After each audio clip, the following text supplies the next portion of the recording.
Conversations with Niki is brought to you by studyapps.co.za, South Africa's leading education app for tablets. Welcome. Conversations with Niki. I'm Niki Seberini. I am so delighted to be with you. Thank you very much for tuning in.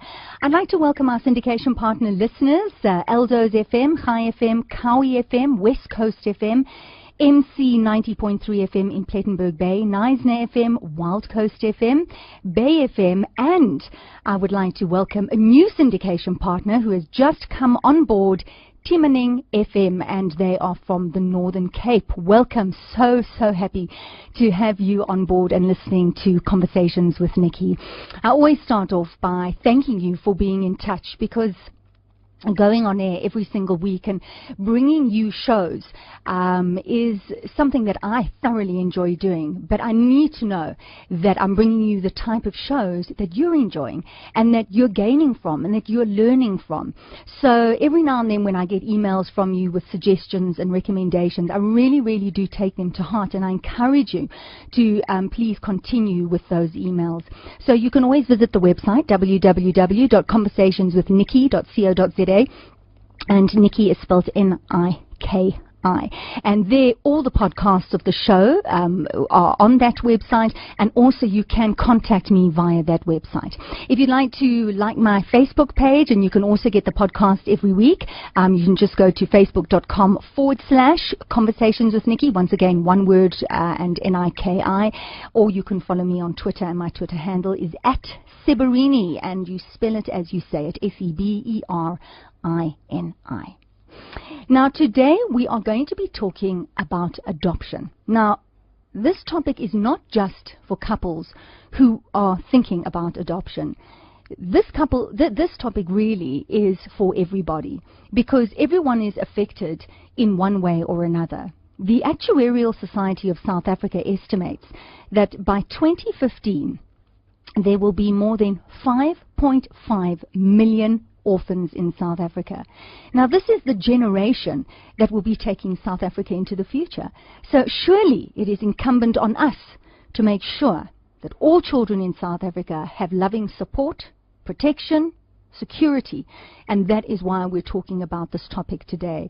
It's something that perhaps we should be considering as a first option. I mean, we can get controversial thinking about adopting before having our own kids. Well, who knows? We're going to really be talking about it all. I have social workers, I have people who are involved in adoption, I have parents who have adopted, and I even have someone who went through the process of living with a foster family for a long period of time, and he's going to be sharing his story.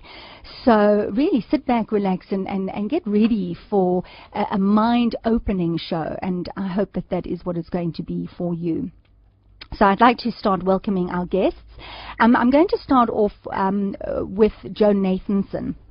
Now, Joan is an accredited adoption social worker in private practice, and she's just going to be telling us a little bit more about the procedure, how adoption works in South Africa. So Joan, hi, and welcome. Hi, Niki. Lovely to have you on the show. Thank you. I'd also like to welcome Dave and Fiona Reyners, and they very kindly volunteered to come onto the show because they have gone through the adoption process, and they're going to be sharing their story, telling us why they did it, and because they do have their own biological children as well. So Dave, Fiona, hi, and welcome. Hi, Niki. Thank you. Thank you, Niki. Fiona, you can come closer to the mic if you want to. There we go. She's hiding behind Dave. And on the line, I'm hoping that we have Justin Fox. Do we have Justin? Hi, Niki. Hi, Justin. Justin is the founder of the Peace Agency, and it has the Baby House, Bright Stars, Stop Crime, Say Hello, and the Cookie Jar all under its umbrella. And Justin just does phenomenal work with our youth in this country. So, Justin, hi, and thanks for joining us. Thanks for having me.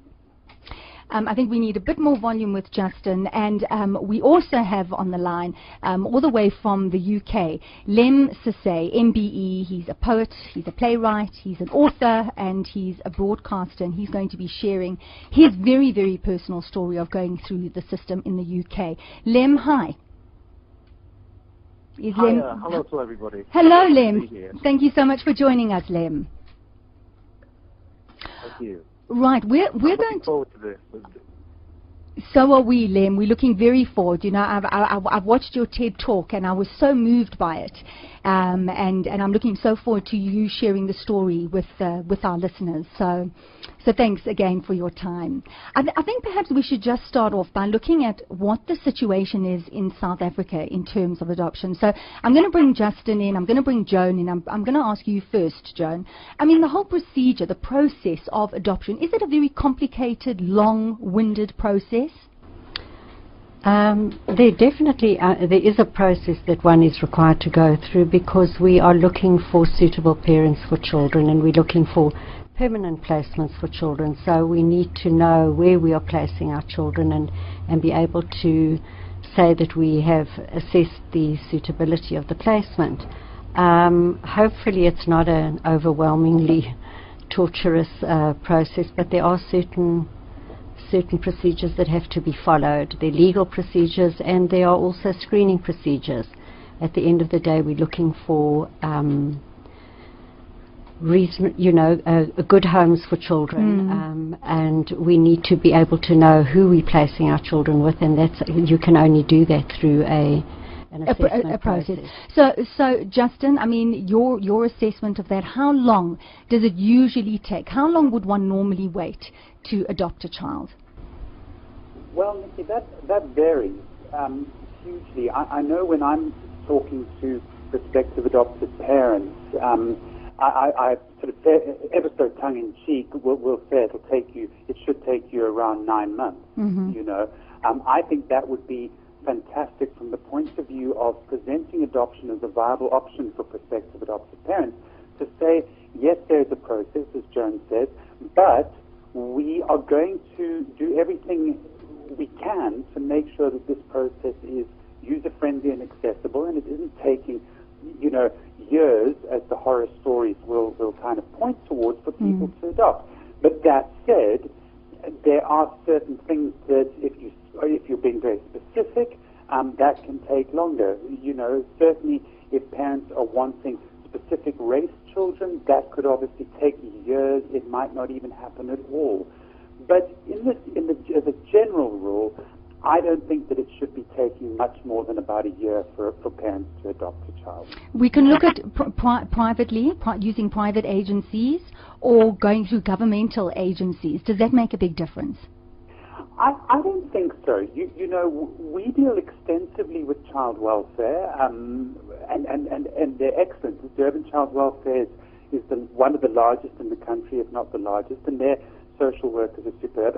And because of the way the system is now configured with one national database, which we call the RACAP, the Register of Children and Parents, it should be that adoption social workers in private practice and what you would call state social workers, or rather child welfare social workers, would be working together, you know. So I tend to think that perception that everything that's private in South Africa is necessarily better and quicker is not always the case, and I'd quite like to debunk that in terms of how we operate, to suggest that all of these social workers are doing a good job. They're all working together, and they should be able to produce the results for parents and for children. Well, that's very encouraging. I'm very happy to hear that. So let's look at cost then.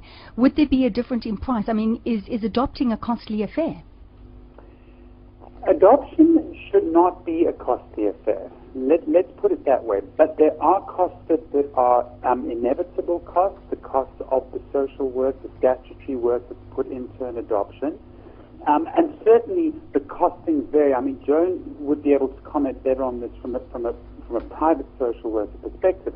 But certainly from a welfare perspective, Durban Child Welfare, for example, charges very nominal rates for adoption. You know, we just went through an adoption of our own child. Kathy and I adopted Lolly. That adoption cost us 5,000 rand. So that puts a rand and cent figure onto the price of adoption.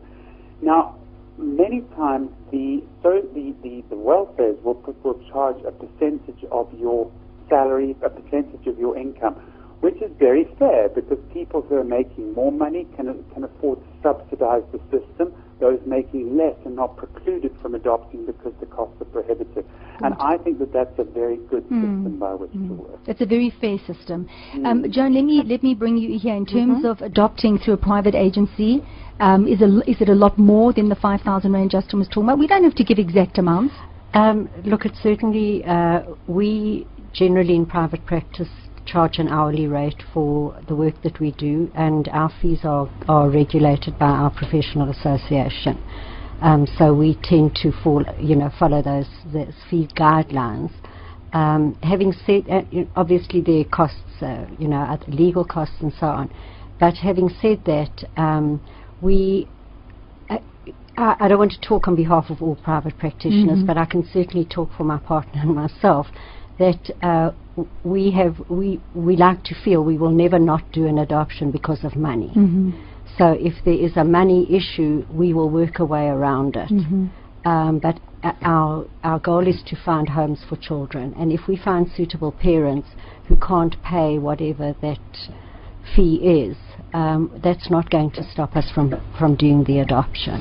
I just want to emphasize what you said, that your goal is to find homes for children, orphan children. Justin, not just orphan children. Not just abandoned, no? No, consented children. Consented children. Where parents have given up their children for adoption. So we have abandoned children who are not necessarily orphaned. We have. And is that when you have the agreement with the birth mother? That's consented. That is a consented. Where the parents sign consent to the adoption. Okay. Thank you. Thank you for clarifying. And we have to be able to show, before you do an adoption, you have to be able to show the court that the child is legally adoptable. And there are provisions in the Children's Act which make that child legally adoptable. Thank you, Joan. Justin, I don't want to get held back in any way when it comes to looking at cost, because we're looking at lives, and we don't ever want to put a cost on a child's life and giving the child that love and security and protection and all the things that I was talking about a little bit earlier. When you and I first made contact, you mentioned quite a few horrific statistics about the state of orphaned children, current orphaned children in South Africa. Perhaps you can expand. Yeah, the stats vary depending on who you speak to, Niki, but I think what we can all agree on is that there is a crisis in South Africa with regards to children. And I say that sort of across the board. I'm talking about the abuse of children, the neglect of children, orphaned children, abandoned children. And if you look at the stats just around those children who we say would benefit from adoption, as opposed to those children who are adoptable, because those two things are different, you would look at somewhere in the region of 2.5 or 3 million children, somewhere in that order, that would benefit from adoption. All right.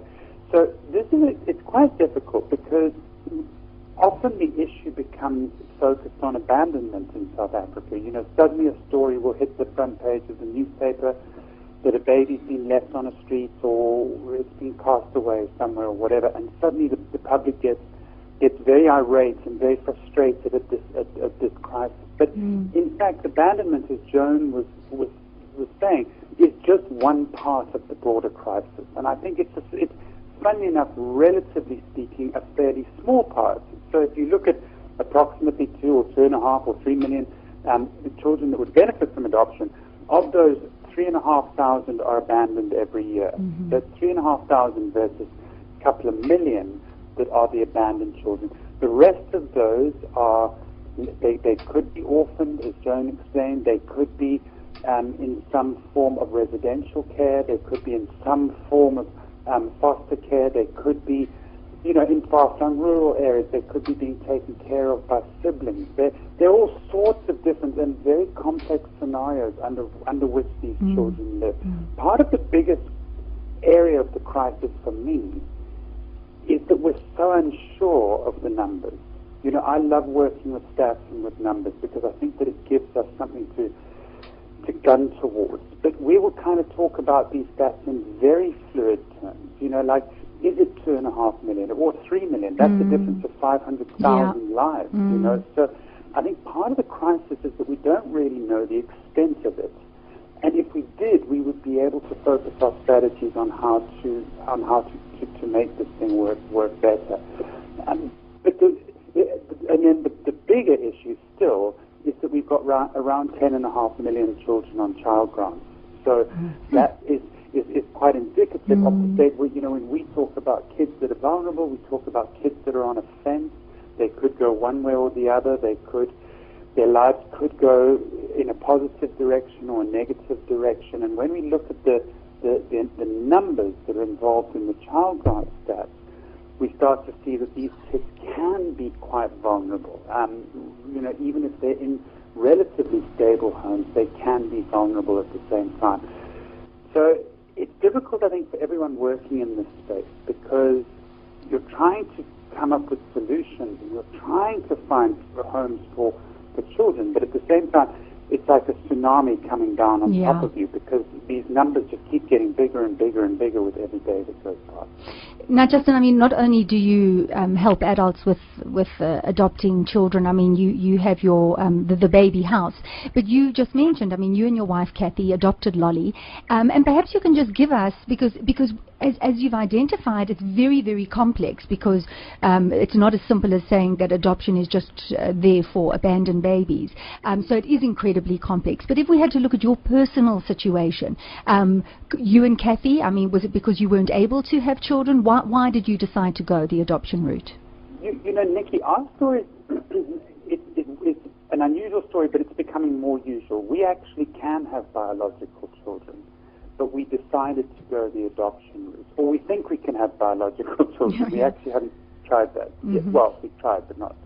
Anyway, but we decided that we were going to go the adoption route. But interestingly enough, since making that decision, we adopted Lolly 2.5 years ago now. It's been quite interesting because we hold adoption seminars, which we call Adoption 101. We do 5 or 6 of these a year where we give people information on adoption. And interestingly, in the last few years, we are starting to see more people coming forward saying the same thing, saying actually we would like to start our family with an adopted child and then perhaps have a biological child later on. Wow. Which I'm really excited about, because part of what we've wanted to do, I think, in adoption circles across the country is kind of change this thing that adoption is plan B for those who can't conceive their own biological children, and start to change that conversation so that adoption becomes part of plan A.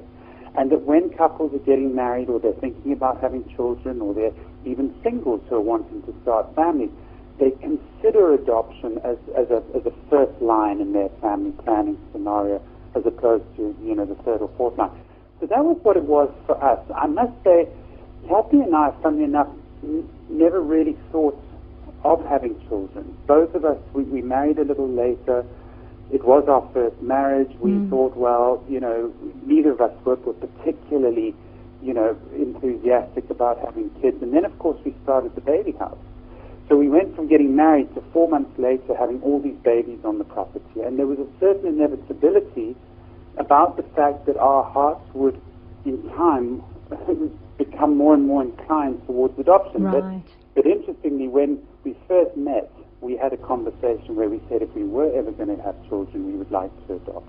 And I think that's because our hearts were both very much inclined towards this issue of the orphan crisis and what we as a family could do about that. That's not to say for a moment that people mustn't have biological children. That was a personal choice of ours. Right. But we're finding that more and more people are either adopting having had biological children, or they're deciding just to adopt. And I just think that's a really great kind of step change in this whole scenario. And Joan, are you finding that as well? Yeah, certainly. We see a lot of people who say, in fact, a lot of people who say they've always wanted to adopt, which is quite interesting. But having said that, I think one must also raise the issue of infertility, and that it's a very traumatic experience for couples to go through, and that it's not just a question of, oh, well, we can't have our own, well, we'll adopt. It's a process of loss that couples have to go through, and of grieving the loss of something they expected to have before they can come to terms with having a child that will not be biologically theirs. and it isn't for everybody. And I think that one has to be honest about that, and that if a couple doesn't feel that adoption is for them, or a single, whatever the applicant, if they don't feel adoption is for them, it isn't for everybody. And if their need is to have a biological child, that adopted child will always be second best. So I agree with Justin that, you know, one wants to try and change that conversation and that mindset, but we work a lot with infertility, and one must never minimize the impact of infertility where people are trying to have their own children. Of course. Justin, when I asked the question, how long does it take, I read in an article, because you mentioned, you said, well, it depends, what is the race of the child that you want to adopt. And coming, you know, living in South Africa, where we've come from, talking about race and having to consider the race of a child you want to adopt, you know, it's a little bit uncomfortable for me. I'm not sure about people who are listening right now, but the reality is that the majority of those numbers that you were mentioning earlier, the majority of those children are black children, and so there's a case of many white parents who are wanting to adopt, and they're looking at transracial adoption. Fiona, Joan, would you like to comment on that? Yeah, I think adoption is very racially defined in South Africa. It is, to be a little bit crass, it is a supply and demand thing, and there's a great supply of black children for adoption, and not enough parents coming forward to adopt them, and certainly not enough same-race parents, which is why we are doing transracial adoptions, because you know, the focus of the Children's Act is really towards permanency, and as young as possible creating permanent placements for children. And so you don't want children languishing in children's homes for years until same-race parents become available. So we place them transracially. But you know, we are required to look first across same-race, and that's, as Justin mentioned, the RACAP, the register. That's the purpose of the register, is to try and help us to match across the country. But it's a supply and demand thing, and then, you know, if you look at white children for adoption, they're very few. So people who are hell-bent on adopting a white child will wait for years and years, literally. Justin, what are your thoughts on transracial adoption? Well, Niki, just firstly to say, just to clarify what we're talking about here, the reason, obviously, and it sounds slightly like stating the obvious, but it's an important point, is that the reason why there are more black children than white children is simply a demographic issue. There are more black absolutely, of course, than white. So that's just for listeners to know that it's not just a race issue as such, but it is complicated, and I think that we've got to be very aware of this. You know, we live in a country that has been extremely polarized along race lines. We still live in that country now. 20 years on, things have changed, but we are certainly not a colorblind nation, and we can't delude ourselves about this. That said, my personal take on this is that transracial adoption plays a very important role in the ongoing project of reconciliation and tolerance in South Africa. And I'll give you an example of this. When we started the baby house in Durban 4 odd years ago, we would take babies out. All of them would be black. We would take them out onto the promenades and what have you, and we would get some very interesting looks from people. Now, I have to just point out, and I'm a Joburg boy originally, so I think I can say this, is that Durban is still a little bit the last outpost of racist colonialism. Okay. You know? So I kind of got it. We understood that this was a tricky sight for people to see. They were obviously assuming that these were our babies, our adopted babies. But what I can say is that even in those 4 years, there has been a marked increase in the number of couples and singles adopting transracially. When you walk down on promenades and in shopping malls and what have you now, you see adoptive families, what we call blended families even. And it's becoming more normal to see this happening. And for me, that's very exciting because it points to two things. Firstly, people are becoming more tolerant about the idea of blended families. And secondly, it helps for the whole project of reconciliation, because we're becoming more used to seeing people out and about, hand in hand with people of other races, you know. So I think that it's something that we've all got to face. I know when I'm talking to people, I always say to them, if they're looking to adopt, it's really important that you consider the option of transracial adoption, because the chances are that's what's going to be the norm. Having said all of that, I think we have got to be very conscious of the challenges that are posed when it comes to transracial adoption.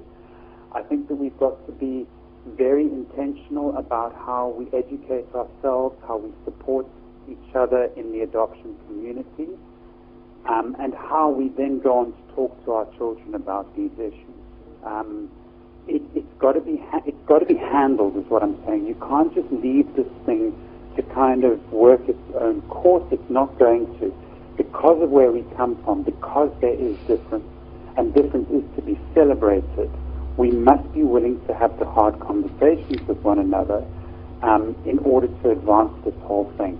Justin, can I, sorry, just to interrupt you. Are there processes in place, though? You're talking about having these conversations, and that we really need to look at these things. But if you are involved in adoption and transracial adoption, is there a process? Do the parents have to take into consideration difference in culture, in terms of schooling, in terms of religion, in terms of all sorts of things, and is there a prerequisite that this has to be taken into consideration before? And I'm going to bring Joan in to answer this question before going into the adoption.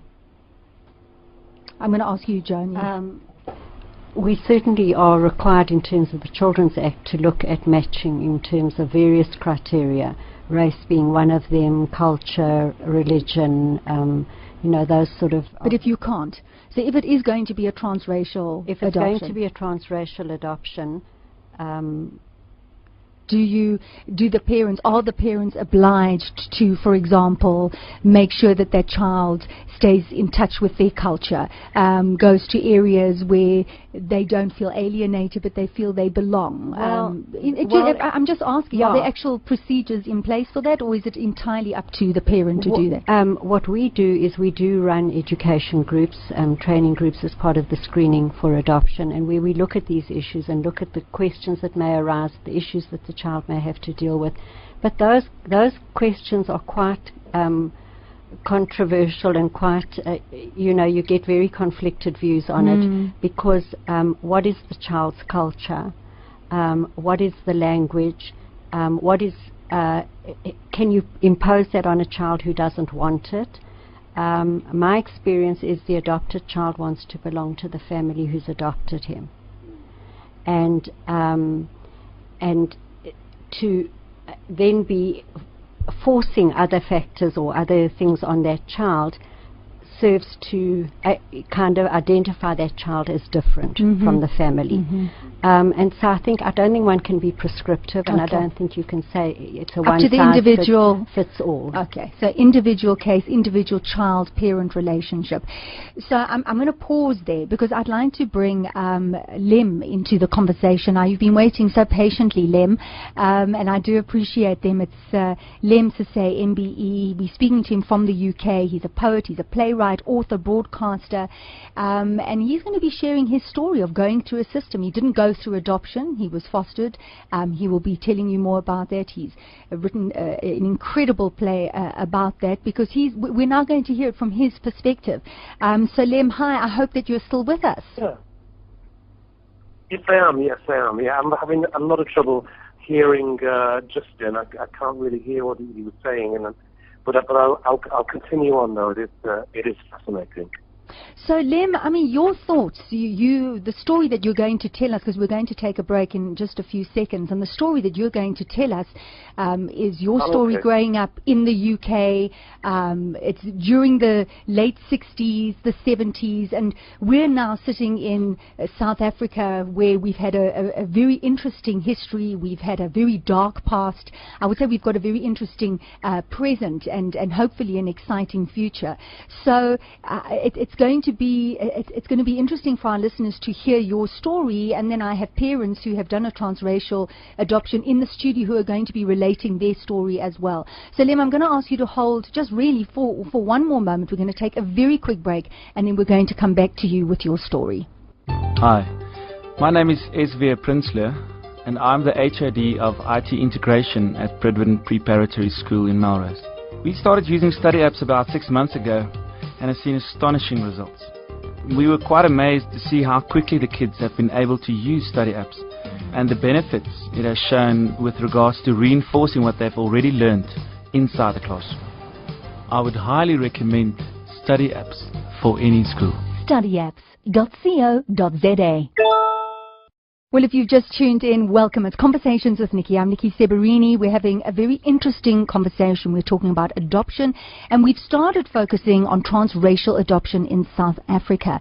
Now, I'd like to just quickly welcome our syndication partner listeners. That's Eldo's FM, Chai FM, Kawi FM, West Coast FM, MC 90.3 FM in Plettenberg Bay, Knysna FM, Wild Coast FM, Bay FM, and I'd like to welcome a new syndication partner on board, and that is Timaning FM in the Northern Cape.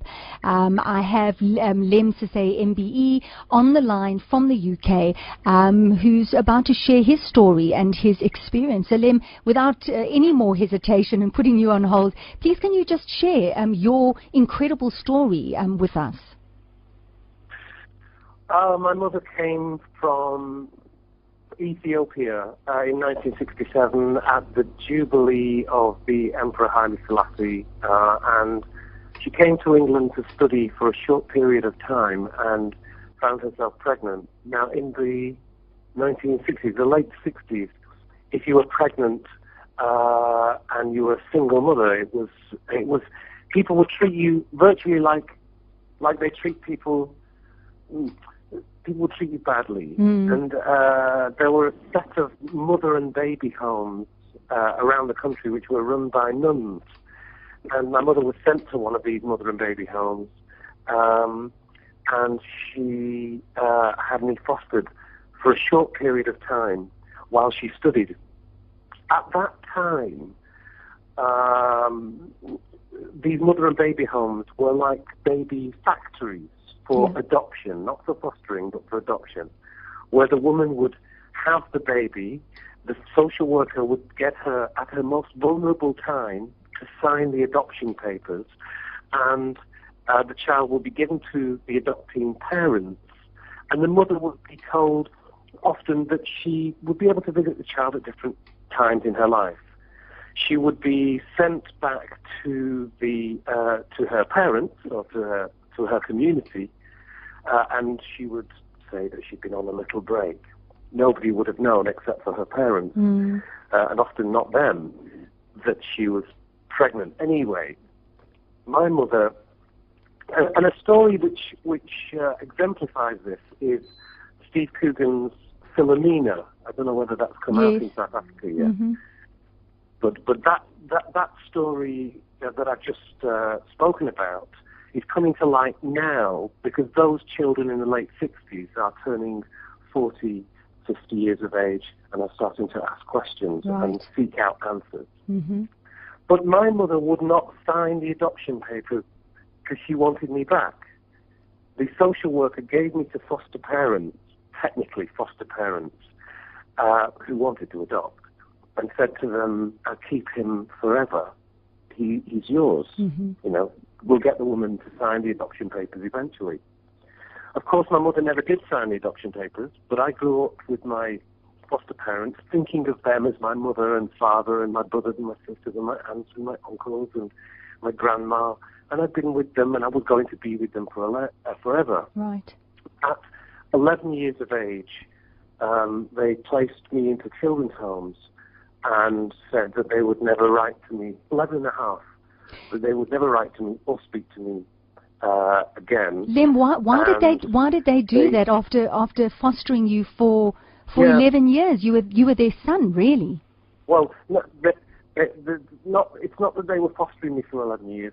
They were my mum and dad forever. It was like a shadow adoption. Because my mother wouldn't sign the adoption papers, they took me and said, "You're ours forever." your own mother's abandoned you, and don't worry, we're your mum and dad forever. I was 3 months old when I went to them. It took a lifetime to work out, but it was very enlightening. But what I was at 11 and a half years of age was I was going into adolescence. Mm-hmm. So I was doing things like taking biscuits from the tin. And remember, I was their first child.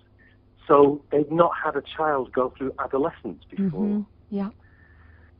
So their naivety and their religiosity led them to believe that the devil was working inside of me. They adopted me, shadow adopted me, because God told them to adopt me. This is what they said. So it was the devil that was taking me away.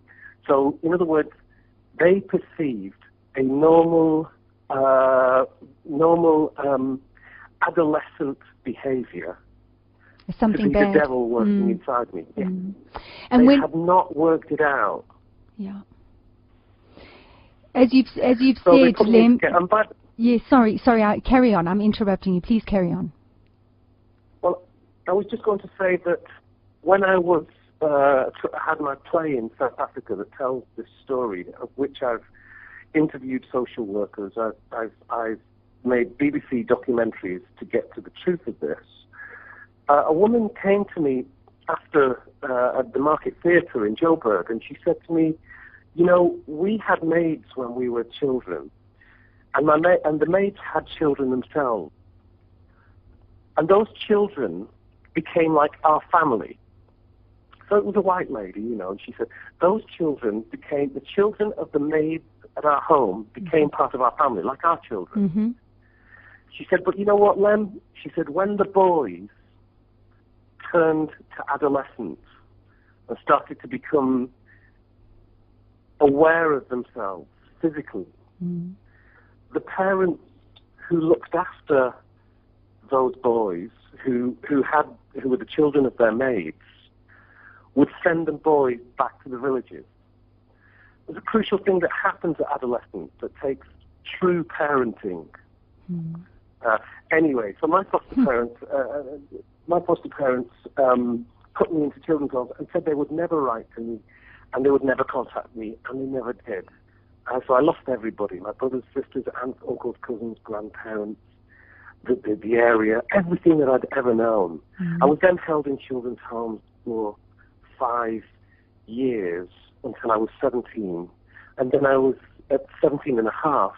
I was given my birth certificate. It was an administrative thing that needed to be done, and the social worker said to me, "Your life's been a car crash of our making." He was a good man, and he said, "I want to give you this," and he gave me letters from my mother pleading for me back to the social worker to whom she'd given me to for short-term fostering while she studied.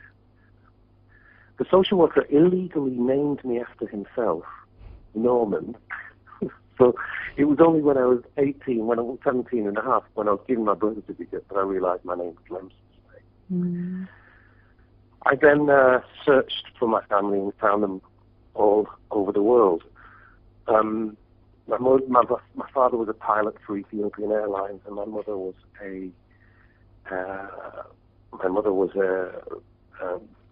the Vice Minister of Finance under the Emperor Haile Selassie. She could afford to come to England, but what they saw when they saw her was not what was true. Which sort of brings me back to the idea that in South Africa there's a tsunami of black children sort of waiting to be adopted. There's also the other side of the need, which is the parents who are wanting to adopt. And I would say that their need to adopt, whether it's for religious reasons, whether it's to be better people, whether it's to spread their own ideas of what life is, that need is as desperate as the need of the child who comes into their arena. And I would say that if there's 3,000 children a year who need adopting.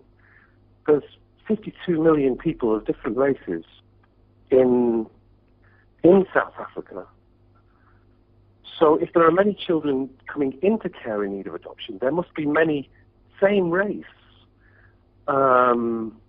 adults who, if approached and found, would adopt also. And I would also say that there is an incredibly undocumented, talking about, quote, statistics, amount of adults from the many cultures of South Africa who adopt unofficially. And to say that there are children in need reflects upon the culture that those children are coming from. But to not say there is a vast amount of unofficial adoption is to ignore the caring nature of the culture that those children come from. And I would question how does that occur, that figure is not spoken about or even explored and exploited to solve the same race adoption policy. Okay, Lemn, I'm going to take what you've just questioned there, Lemn, because I think it is something that we absolutely have to look at. In fact, I was reading a very interesting article about in how in certain communities it's a different type of adoption. As you said, it's more of an informal adoption, it's more of a fostering, and also people get state grants, because once there's an adoption you don't get any money from the state at all. And there's a huge web and a huge support system. But let me call Joan in, the social worker, who perhaps can comment on that, because you've heard what Lemn asked, the questions that he was asking. Yeah, no, I certainly do, and our experience is that there are a lot of informal adoptions if one's talking in the black community, but it's generally of extended family or of a known child. We find problems where it's to adopt a strange child, as we have problems with girls who want to give up babies for adoption. It's hugely frowned upon to give your child away to strange people, and the women who want to give up their child often also go through huge criticism and prejudice because of doing this, and what happens is they'll end up abandoning their children because they're made to feel so guilty. So there's a difference between informal adoption within the family and the community and adoption of an unknown child, and that's where we find the problem arises. Lemn? Yeah, and so what's beautiful about that is that there is, which there isn't in this country, in England I speak of, but there isn't that informal adoption process within the white community, but there is within the black here as well. And I would say that is a great starting ground to work from to explore adoption with children who are not necessarily connected to the family. In other words, we have a very good in to the whole subject of adoption through the fact that there are unofficial adoptions that are happening all of the time. It's something to be commended. There will always be stigma around adoption in most communities, and that goes all the way back to Moses, who was adopted himself and who felt the stigma himself. I'm all for I think that this subject should be approached from the desperate need of the parents who are looking for the children. I think the story for me begins there. And it's not somewhere that we ever look. Why? Because it's those parents who are the lobbyists. I've got a couple in the studio, Lemn, Fiona and Dave Reyners. Oh, can I just say one more thing? Yes, please. Can I just say one more really quick thing? Go for it. It's just this. Thank you. It's that I think that adoption and adopting is one of the greatest examples of humanity that a person can do. I think it is one of the most incredible gifts that we give in society. I really do. From all of my bad experience, I think it is a great thing. Jones just said it's giving and receiving. But Lem, don't go anywhere, because Fiona and Dave have been sitting so patiently in the studio, and they themselves have got a story to share, because they have 2 biological children, and not so long, well, I'm not sure actually how long ago they adopted a 3rd. So Fiona, Dave, thanks for sitting there, for listening. Dave, what are your thoughts on what you've heard so far from everybody? Yeah, I feel the need in South Africa, because there are so many kids who don't have a stable forever family, and it was part of what motivated us to adopt, is because there is this very real need, and we wanted to meet it. We felt that we were very blessed. We feel like God has blessed us, and we wanted to model that. Lem, you spoke about this expression of humanity, to adopt. In some ways it is generous, but what we have found in our desire to be generous is that we're receiving as much as we hope that we're giving to our daughter Rebecca.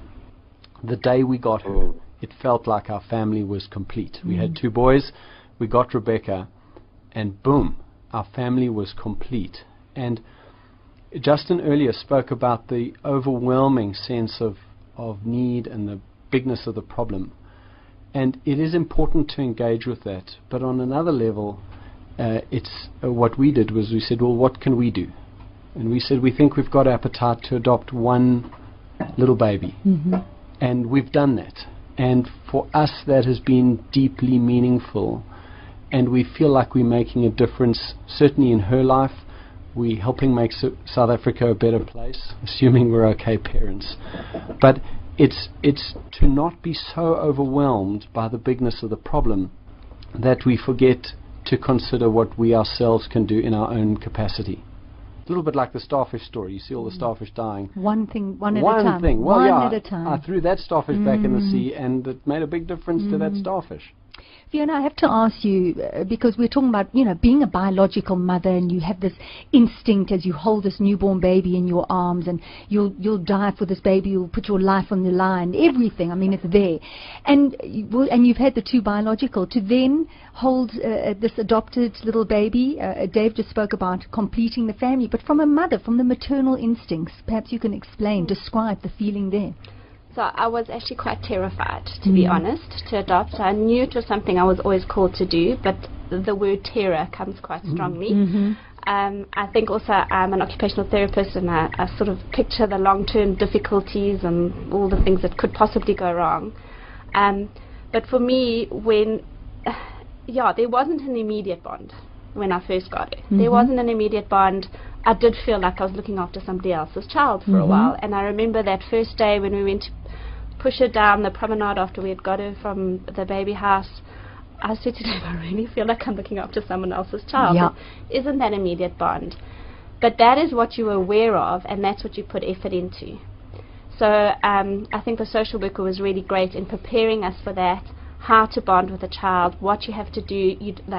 Simple things like you don't let anybody else bath the child, feed the child, change it. You do all of that as her parents, and through those processes you land up bonding. And it probably took us about 2 to 3 months for us to bond with her.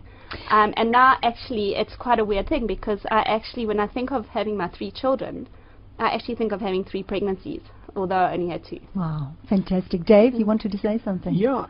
This issue of bonding, sometimes we have this fantasy that the minute we get presented with the child we built ourselves, there's this instant bond. I can't speak for women, but goodness me, when I was handed this crying polony loaf, I went, what do I do now? True. Many people report, not bonding. So some people go, this is my baby and I love it, but other people take a while to bond with their biological children. I did too. So it wasn't, of course, Rebecca's a black baby, and so it's a lot darker when you look down and you see the teeth much more brightly than I did with my 2 boys. But it was actually, for me, it was a similar process. of bonding, and I needed to make investments in bonding with my 2 biological boys. And so to make the investment to bond with Rebecca wasn't something completely foreign.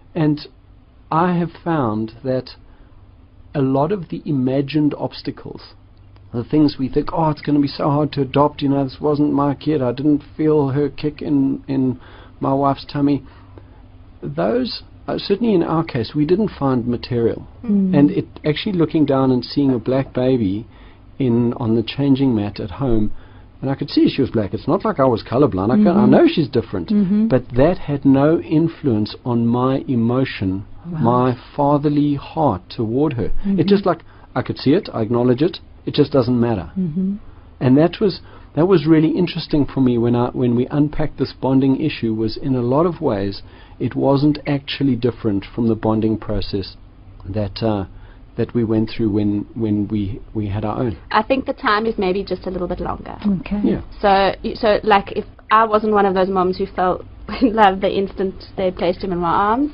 it took me maybe a few weeks. But with Rebecca, maybe it was just slightly longer. But it's that same investment. And when you decided that you wanted to adopt, were you specific about the color of the child?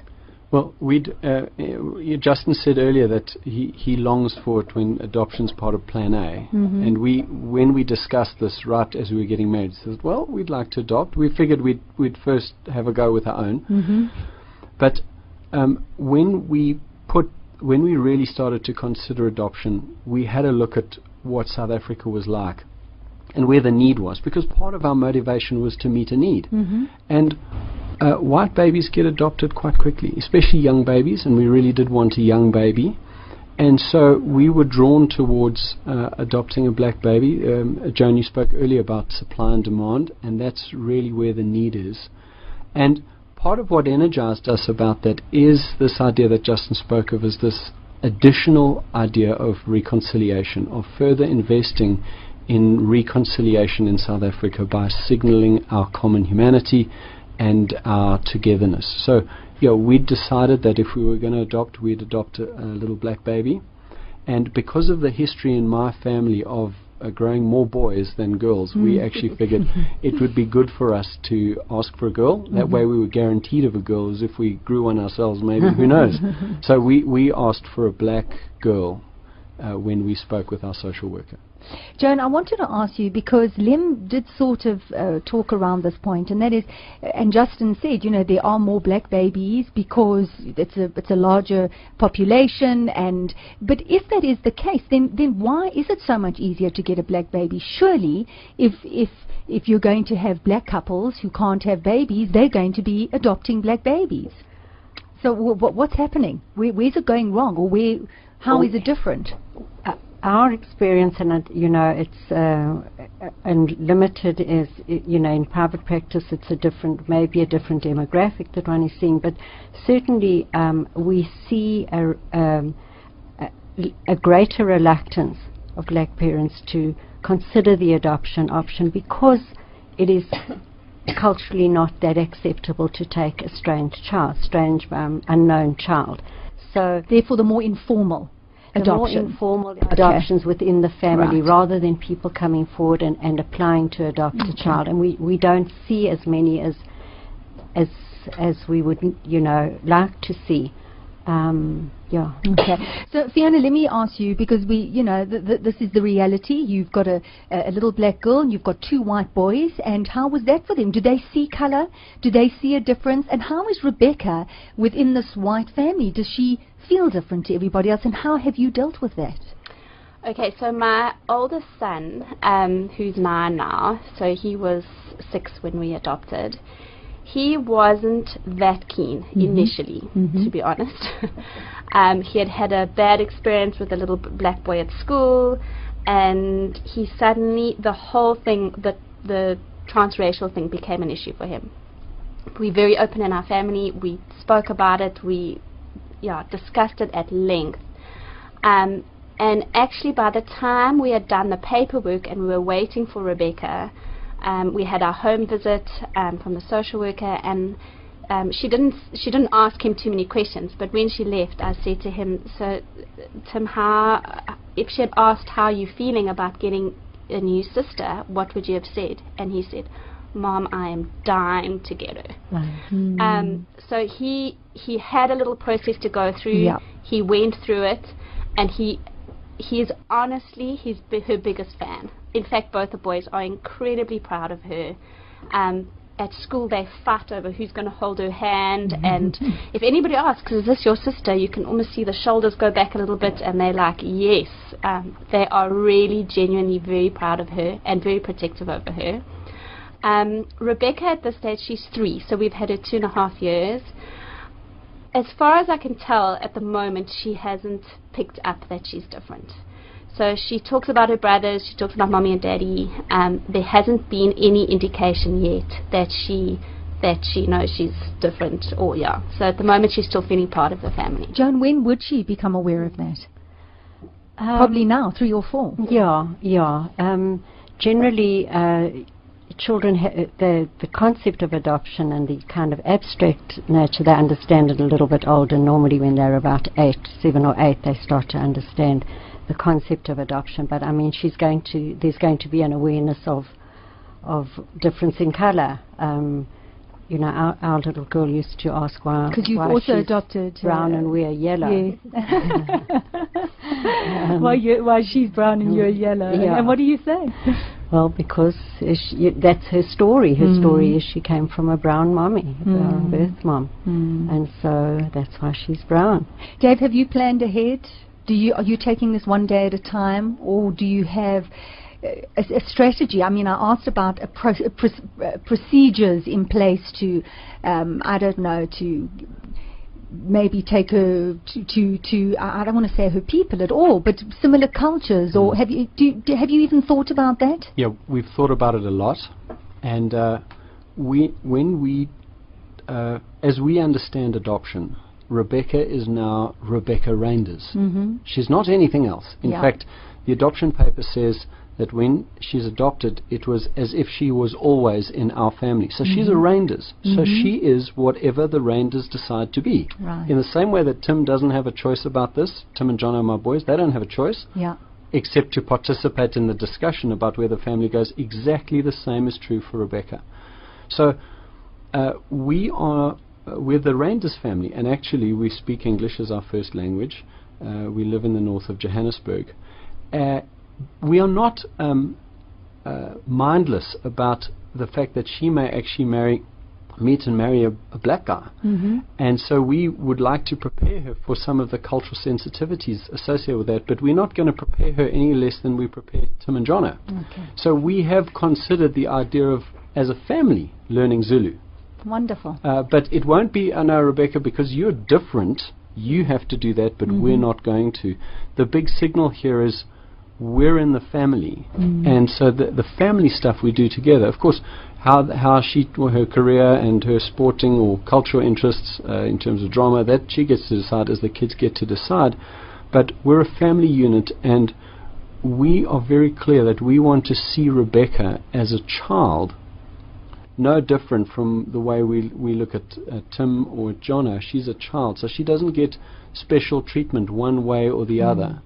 As it is, she's going to figure out her dark brown skin very early on, so there's going to be this no big coming out that you're adopted. No, she'll figure that out pretty soon. But we want to we want to try and reduce the impact of that. So when we think about Rebecca's godparents and how she integrates with the family, we think about treating her in the same way as the boys. Well, I thank you. Yes, Len, you've got 20 seconds. I just wanted to say that race is such a beautiful and wonderful thing to embrace, and basically what I've heard is that it's not. And I think it's a wonderful thing for a brown-skinned baby or a white-skinned baby to embrace themselves and their colour and their race, and it's not a negative issue. Racism is negative, but the act of knowing yourself is a beautiful thing. It is. It is, and therein lies the challenge, Len. That's the key point. therein lies the challenge. So, Lemn Sissay, thank you so much for joining us. I'm sorry we didn't have more time, but it was lovely, and thank you for your incredible input. Thank you so much. And Justin, thank you so much also for your input, for sharing your ideas and your stories. It's been fantastic chatting. Joan, Nathanson, thank you also for your stories and your expertise. And then, of course, I would like to thank Fiona and Dave Reyners for sharing your story. So it's been fabulous talking to all of you. And you know, you now have not all the information, certainly not all in the information. We have only scratched the surface, but if it's something you've been considering, perhaps you have been adopted and maybe certain things have been highlighted for you. I just hope that you have found today's show beneficial. I certainly have. And I thank you so much for tuning in, and I look so forward to being with you same time next week. From you, Niki Seberini. Goodbye. Conversations with Niki was brought to you by studyapps.co.za, South Africa's leading education app for tablets.